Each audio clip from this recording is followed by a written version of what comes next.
안녕하세요. 반갑습니다. 건강톡톡입니다. 오늘 여러분들께 들려드릴 책은 하버드 건강습관, 지은이 다카하시 사카에, 출판사는 이너북입니다. 오늘도 중요한 부분만 잘 간추려서 여러분들에게 유익한 정보를 알려드리겠습니다. 습관이 바뀌면 삶이 바뀐다. 30년 경력의 정신과 의사가 하버드 의대에서 연구한 건강한 습관 만들기 비법. 비싼 약을 먹지 않더라도 잘못된 생활 습관을 바꾸어 부작용 없이 무료로 몸과 마음을 개선할 수 있다. 저자 소개를 하겠습니다.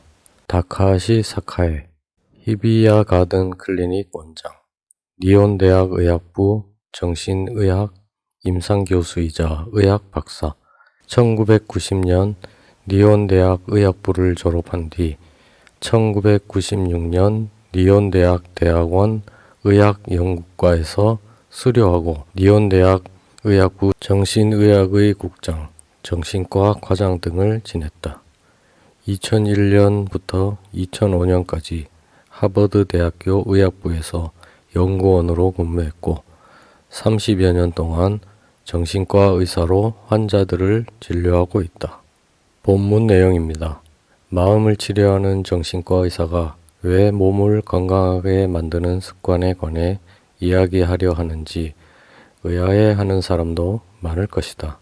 우리는 마음과 몸을 별개의 것으로 여기기 십상이지만 사실 마음과 몸은 뗄래야 뗄 수 없는 동전의 양면과 같다. 그러므로 정신과 의사는 마음을 치료할 때 수술칼을 들지만 않았을 뿐 신체적인 면에서도 매우 주의를 기울인다.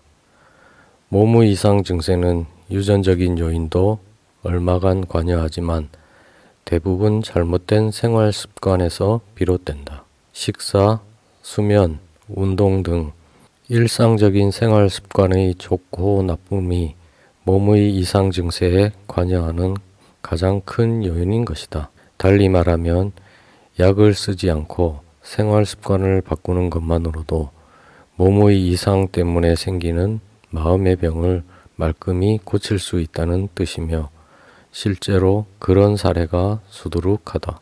심신에 부담이 되는 비싼 약을 먹지 않더라도 생활 습관을 바꾸는 것만으로 부작용 없이 무료로 몸과 마음을 개선할 수 있다면 주저할 이유가 없다.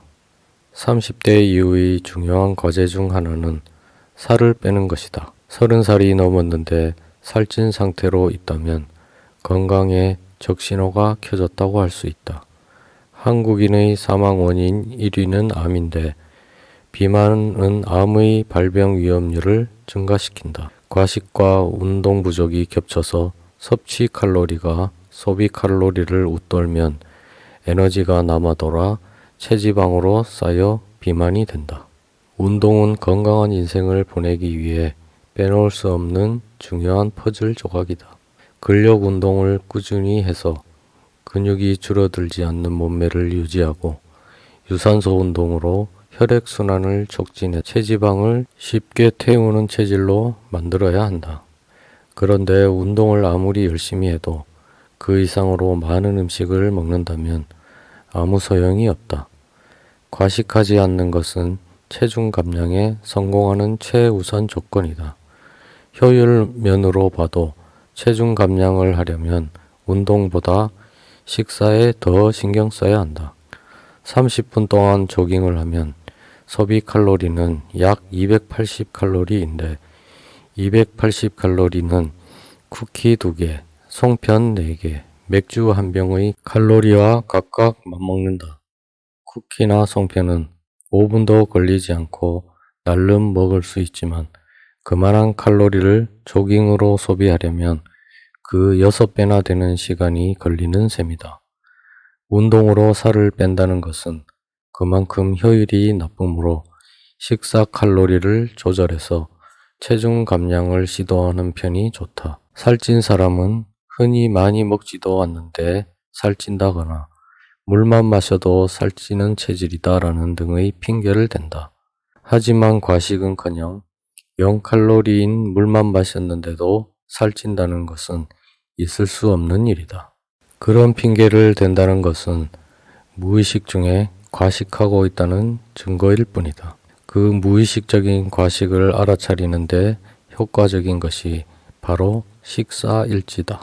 식사일지를 적기 시작하면 의사에게 식사 지도를 받지 않아도 이렇게나 많이 먹으니 살찌는 게 당연하지라고 스스로 깨닫게 된다.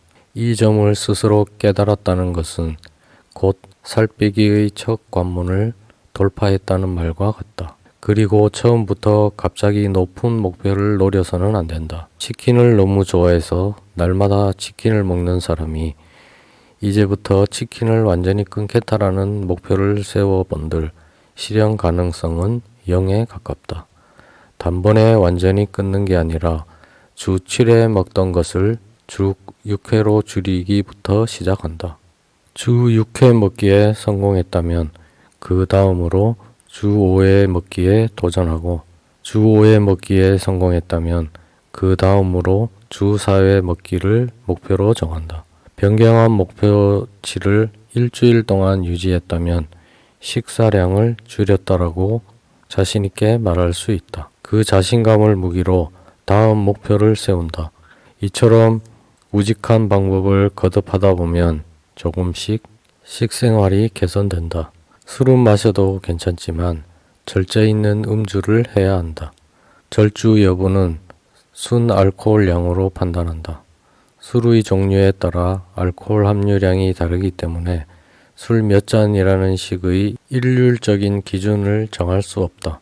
하루당 순 알코올량 20g을 절주의 상한으로 정한다 치면 청주 한 홉보다 약간 덜 마시면 이 절주의 상한에 딱 맞출 수 있다. 장수국가 일본에서는 100세 이상의 인구가 7만 명을 돌파했다. 2000년 건강체력가꾸기 사업재단에서 실시한 조사에서 100세 이상 남성의 22%는 음주 습관이 있었다. 그런데 음주량을 살펴봤더니 청주 한홉 미만이 약 93%로 대부분을 차지했다. 이 정도라면 확실히 술은 백약 중에 으뜸이라고 할 만하다. 청주 외 다른 술의 순 알코올량 20g 기준은 다음과 같다. 맥주 500ml, 캔 탄산주 280ml, 소주 100ml, 위스키 60ml, 와인 200ml. 위와 같은 절제된 음주량을 쭉 지킨다면 건강한 애주가가 될 수 있을 것이다.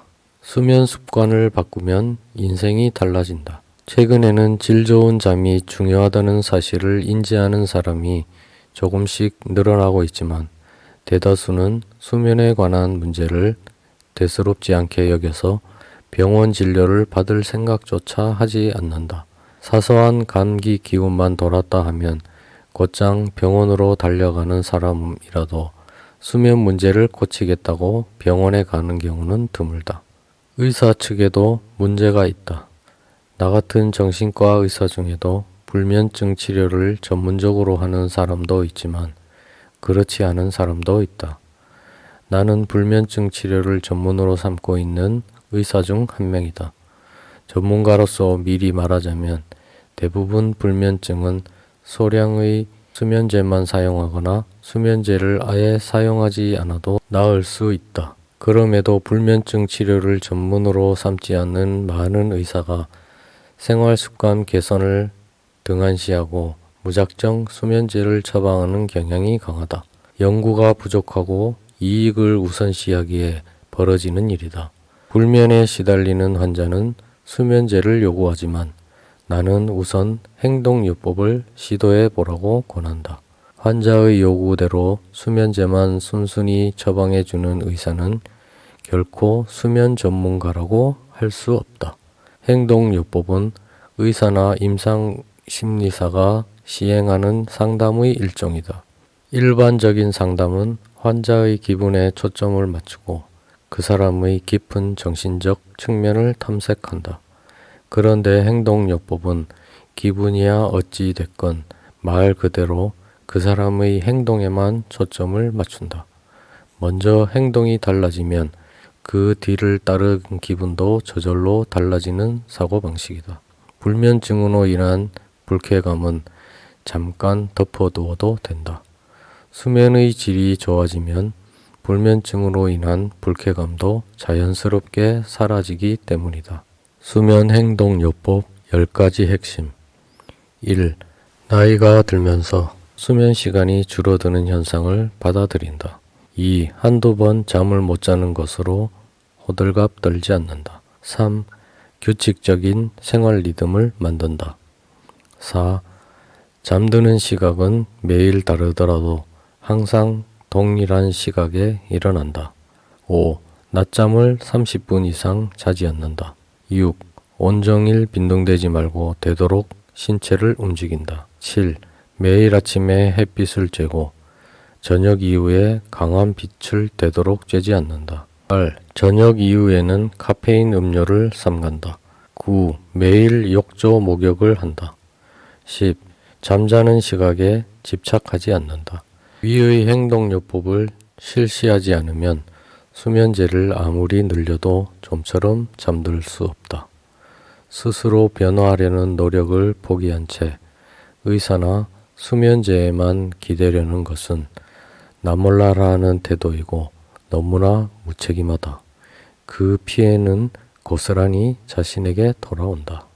2주 연속으로 운동을 중단하지 않는다.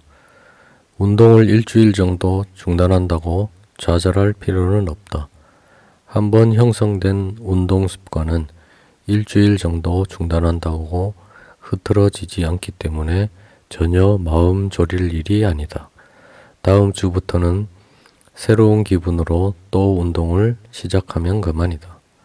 하지만 어떤 이유로든 2주 연속으로 운동을 중단해서는 안 된다. 2주일이나 운동을 중단하면 3주째 운동을 시작하기가 적잖이 망설여진다. 운동을 하지 않는 생활에 익숙해졌기 때문이다.